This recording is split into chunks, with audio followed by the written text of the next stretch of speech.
Have you ever tried to perform some maintenance on your snowblower, went to remove the wheels, only to find out that they were seized on? Here's how to prevent this horrible problem from happening to you. Hey guys and gals, welcome to Garage Gear. I'm JB, and whether your snowblower is brand new or older, lubricating your drive axles is a smart move. It prevents your wheels from seizing, making maintenance down the road a breeze. The first thing we need to do is get the wheels of this snowblower up off the ground and tip it into the service position. But before we do that, make sure that there's little to no gas in the tank, and in my experience, the oil should be fine too, as long as the cap is on nice and tight. I have seen some models in the past leak while doing this, so just keep an eye on it. This does beat bending down, and it is a good working height. Now that the wheels are up, it's time to pop the pins off. And for this, you may need a pair of pliers, but in most cases, you can just simply pull this top tab back and then slide it down, and off it comes. And on this ARIENS Deluxe, I'm starting here on the driver's side because that side's just slightly different. I'll get more into that in a moment. Now, as I turn this wheel, there is a key slot right here, and I'm going to position that facing upward. As I pull this wheel off, there is a key inside that helps spin this wheel, and I don't want it to fall and lose it, so I'm just gonna leave it in the upright position, pull the wheel off just like that, and there is our key. Whoa, nice to see ARIENS lubing these things up nowadays. They put just a really thin layer on there. Way to go, ARIENS. In my book though, this is very thin. We're gonna hit it with some more. Better than nothing. From here, I'm gonna leave this washer in place, but I am going to remove this key. Keep this key in a safe spot, don't lose it. And help keep this video safe with the YouTube algorithm, would you mind hitting that like button? Thank you. From here, we're calling in one of our good old friends, Anti-Seize. Anti-Seize does a really good job of preventing things from seizing to each other, but warning, it gets on everything. You may think I'm kidding, I'm not. Have gloves on, other gloves available, and paper towels everywhere. And it's probably a good idea to have cardboard down too. You've been warned. I'm gonna mix this up more than a now that's what I call music CD. Pretty simple here, we're just gonna start painting it on. And normally I say with a lot of things like this, thin wins, thick sticks, but this is one of those projects where you can get a little crazy and layer it on and you'll be just fine. The more the better. From here then, I'm gonna take this washer, slide that right back, push it right to the back, and it might goop up a little bit, and that's totally okay. From here, we're just gonna start painting it on. You wanna get a lot in this keyway slot. You don't want your key sticking anytime down the road. Cover up any bare metal, and then even the end here, we're gonna get it into this groove. That should do. From here, I'm gonna take my key and drop it back into its slot, press it in good, and then from here, just throw a little bit more on the top of that key. Done. Now we're basically ready to pop that wheel back on, but before I pop it back on, I'm gonna go to the other side, remove that wheel, and I also wanna get a quick look underneath this belly pan. Now same thing over here, we're gonna pop off our pin, lift it up, push it up, and off it comes. Now it's a little hard to see, but this keyway is facing down to this side, this way. I don't want the other side to fall out while it's sitting there, so what I'm gonna do is just gently tip this to the side like so, bring it up to about a 45-degree angle pointing this way. That should do. The key in this case may fall out, and that's all right. We're just gonna slide the wheel right off. Now this side has an extra step. We're gonna take off our key. I'm gonna slide the washer off for this side. And then as we look closer here, there is a black snap ring right here at the end of this drive axle. So we're gonna pull this off. Oh boy, here we go. There we go. Right off. Now we actually have two drive axles here, and in order to show you best, what I'm gonna do is remove the belly pan. There's 6 screws here, 2 on the top, and then 2 on each side. These are 3/8 bolts, let's take them out. And off she comes. Oh, that is just purty. Now here's our drive axle, and it sticks inside right here into this mechanism which controls our auto turn feature. And as I reach deep down back, there's this little washer. You can see me pushing it aside here, and there's some teeth. Those teeth link up with the inside of this auto turn. And to give you an idea, they kind of look like this just on the other side. And from here, we're just gonna carefully pull this on out, just like so, and good. This is kind of interesting because they have some bushings on the inside of this. That washer that I mentioned earlier is back there, it's just hanging and dangling. So what do we have here? We have a drive shaft, which couples itself with a drive shaft sleeve, which then inserts itself into the wheel. So we have metal on metal on metal. So what we're gonna do is lubricate this drive shaft so it doesn't seize to this sleeve, And then we're gonna coat this sleeve so it doesn't seize to the wheel. Let's get going. Same process as before. We're gonna start with this first drive shaft. We're gonna take our anti-seize, coat it all on. I'm gonna kind of get back there a little bit. Again, lay it on there thick. We don't want any exposed metal whatsoever. Coat it on, lube it up. Looking good. Now what's interesting is this ARIENS manual says that you're supposed to lubricate up the drive shafts, but it says nothing about lubricating the inside drive shaft.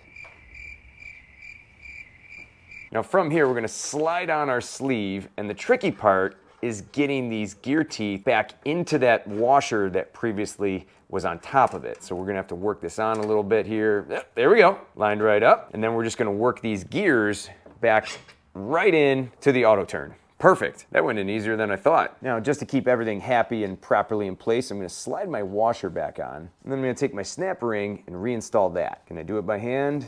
Yep. Perfect. At this point, we're gonna lube it up. Get it all on there. I'm gonna get it behind the washer first. Put it right up to the bracket in the back. And then from here, we're gonna slide that washer to the back side. Again, that might goop up around the back, leave it. And then from here, get it right inside that key channel or the keyway slot. Start brushing it on, cover the whole thing. I'm gonna get inside this snap ring right here at the end. All covered up, no exposed metal. We're good. Take your key now, drop that right in, get in there, and then cover that right up. That'll do. That's more lubed up than prom night jitters in a cheap motel. Now, before I go ahead and pop the wheels back on, it's a lot easier to reinstall the belly pan with the wheels off. Also, it's a great time to rust-proof anything because these panels are not easy to get to with the wheels on. So if you want to do this now, it's a good time to do it. All right, wheels are going on. We're gonna line up our key slot, slide on that wheel. We have to reach behind, get that key right where it's gotta go. There we go. We're in now, and on she goes. And from here, we're taking our pin, we're locking it back into place, lift up that tab in the front, slide it down, good. And to protect that pin from rusting, what I'm gonna do is take some fluid film. You can use this or any other protective spray, and just simply give it a quick shot. Okay, I'll wipe off the excess. Same thing here on this side. Line up your key slot and your key. You have to reach back, hold that key in place. It's a little saucy. Boom. And on she goes. Take that other key now, lock it in, slide it down, and good. Spray that one down, and we are all set. From here, it's safe to drop the snowblower back down. Boom. And just for giggles here, I inserted a paper towel between the belt cover and the engine. This is the new 252cc engine. I wanted to see if any oil would leak out while it was tipped in the service position. We got nothing. That's a good thing. Now here's some other tips and tricks to help you out with this procedure. If you're not comfortable tipping the snowblower into the service position, you could leave the snowblower as is, slide a car jack underneath the backside, put a board on the top of the car jack, jack it up, that way you don't bend the belly pan underneath, and then lift the snowblower up that way. Again, all you gotta do is give it a few inches off the ground so you can pull the tires off. Now what if you don't have anti-seize? Well, I'll have this link down below. I've used red and tacky grease. This works really well. I've used marine grease, and I've even used fluid film. Something is better than nothing. And the owner's manual recommends lubricating these areas like these once a season or every 25 hours of use. I totally agree with ARIENS checking this at least once a season to see how things are holding up. The manual also recommends to use ARIENS high temp grease or some kind of equivalent. I've never had any issues using anti-seize other than making a total mess, right?